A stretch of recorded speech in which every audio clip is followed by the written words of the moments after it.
poprosím pána Sanisla, majiteľa pozemku, aby sa vyjadril tu k ľuďom, ktorí sú tu prítomní a zhromaždení.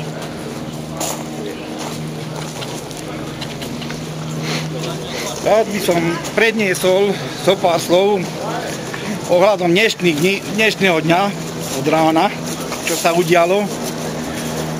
Cítil som sa ako pred rokom 89.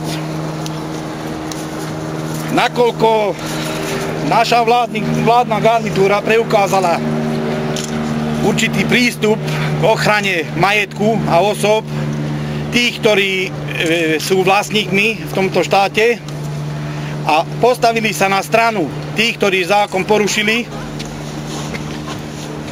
Nemal som v úmysle volať nikoho na ten pozemok, ale teraz vás vyzývam k pochodu smerom k týmto našim pozemkom, že by sme preukázali, že sa nezlakneme.